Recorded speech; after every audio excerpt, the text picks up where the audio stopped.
For something like 2,500 years, philosophy had a really solid, pretty much agreed-upon answer to a huge question. What does it actually mean to know something? The answer was simple, it made sense, and, well, almost everyone bought it. Then, in 1963, this philosopher named Edmund Gettier comes along and publishes a tiny, 3-page paper that just blows the whole thing up. So yeah, let's get into what might be the biggest takedown in philosophical history. You know, the heart of this entire thing is a question that we all kind of get, right? Think about it. What's the real difference between just getting lucky with a guess and actually knowing something? Imagine you have a friend who is super superstitious. He sees a black cat and he's totally convinced he's going to fail his test. And then he does. I mean, he had a true belief, didn't he? But did he know it was going to happen? Or was that just a wild, lucky guess?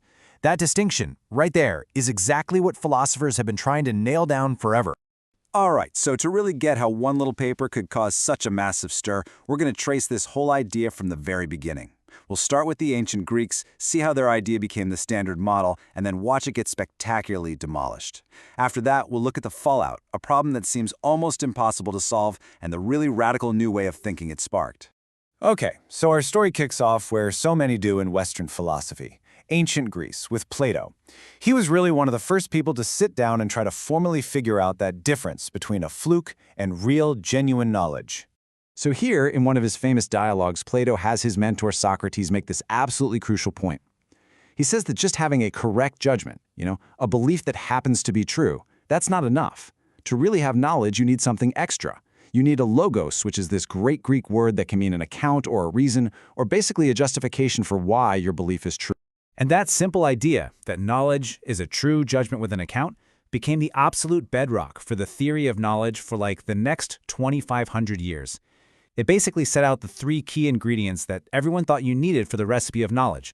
Your belief has to be true, you have to actually believe it, and you need some kind of reason or justification. So let's fast forward a couple of millennia to the 20th century. Plato's ancient blueprint has been polished and refined into what philosophers now call the standard analysis of knowledge, or, for short, justified true belief, JTB. This wasn't some fringe idea, it was the consensus. It's the kind of definition that implicitly supports our trust in everything from a scientific discovery to the testimony you'd hear in a courtroom. The breakdown is super straightforward. For a subject, let's call them S. To know some proposition, we'll call it P. 3 things have to happen. 1, P has to actually be true. Can't know something that's false. 2, S has to believe it. And 3, and this is the key, S has to be justified in that belief. If you have all 3, you have knowledge. That was the theory. Simple, elegant, and, as we'll see, wrong. And just to show you how mainstream this was, here's the famous philosopher A.J. Ayer in 1956 basically laying out the JTB model in his own words. Being sure of it, that's belief, and having the right to be sure, well, that's justification. This was the accepted definition, the one that was about to get a huge shock. And now we get to the main event. A relatively unknown philosopher writes a paper that's so short, so clever, and so powerful that it completely upends a field of study that had been stable for thousands of years. It's pretty incredible. This is it. This is the paper. What Gettier did was so brilliant. He didn't argue that truth or belief or justification were bad things. No, he argued that even when you have all 3, you still might not actually have knowledge. And he did it with a couple of devastatingly simple stories that rely on 2 ideas we all accept. First, that you can be totally justified in believing something that turns out to be false. And second, if you're justified in believing one thing, you're also justified in believing its logical consequences. Gettier asks us to imagine a scenario with 2 guys, Smith and Jones. They've both applied for the same job. His whole argument is a thought experiment, but it's one anyone can follow. Okay, let's walk through it together. Okay, here's how Gettier sets the trap. Smith has really strong evidence. Let's say the company president told him directly that Jones is going to get the job. Smith also just happened to see Jones count the coins in his pocket, and there were 10. So Smith is perfectly justified in believing the statement. The man who will get the job has 10 coins in his pocket. Makes sense, right? But, and here's the twist, the president was wrong. The company secretly decides to give the job to Smith, not Jones. And, just by pure random chance, Smith also happens to have 10 coins in his pocket. So think about it. The statement he believes is actually true. So, let's run the checklist. Is Smith's belief, the man who will get the job has 10 coins, is it true? Yes. Does he believe it? Yes. Is he justified? Absolutely. All his evidence pointed to Jones. All three conditions for JTB are met. But here's the million-dollar question. Does Smith know it? And the gut reaction from pretty much everyone is, no way. His justification was all about Jones, but the thing that made his belief true was about himself, something he had no idea about. His belief is true because of what philosophers now call epistemic luck. It's an accident, a fluke. It's not knowledge. So after 1963, the entire field of epistemology just scrambled to try and fix the JTB recipe.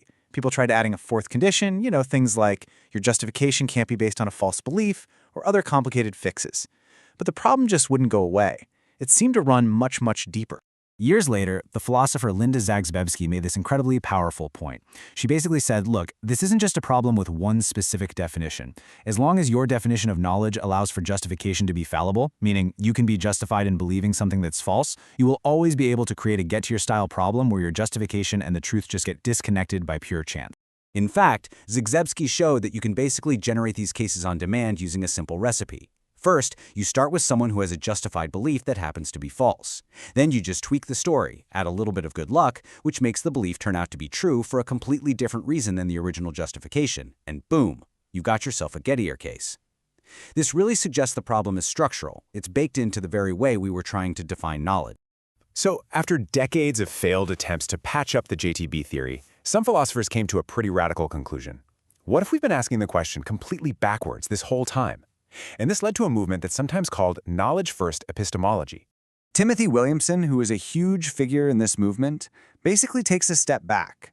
He looks at this whole history of failed attempts after Gettier and says, this isn't just a sign that the problem is really hard.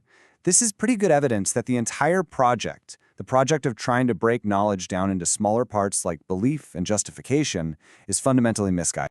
And this right here shows the huge shift in thinking. The traditional view always started with belief, and then tried to build up to knowledge by adding other ingredients like truth and justification. The knowledge-first view completely flips that on its head. It says knowledge is the starting point. It's a basic, fundamental mental state that you can't break down any further. From this perspective, you don't explain knowledge using belief, you actually explain belief using knowledge. Believing something is just treating it as if you know it. So for these knowledge-first thinkers, the whole search for a neat definition of knowledge was just doomed from the beginning. It's kind of like trying to define the color red using only words about shapes and textures. It just can't be done. Knowledge, they argue, is its own thing, a fundamental category of our minds. It's a controversial idea, for sure, but it's a very powerful way to get out of the maze that Gettier created. And that really brings us right to the core dilemma we're left with. Gettier proved that our most basic, intuitive definition of knowledge has a serious flaw. And this isn't just some abstract philosophical game. How we define knowledge really matters. It affects what we count as evidence in a courtroom, what we consider discovery in science, and what we choose to trust as a fact in an era of so much misinformation. So the question is, do we keep going with this 2,500-year-old project, hoping to find that one extra ingredient that finally fixes the recipe? Or do we decide that knowledge can't be built from a recipe at all, because it's actually one of the primary ingredients of thought itself?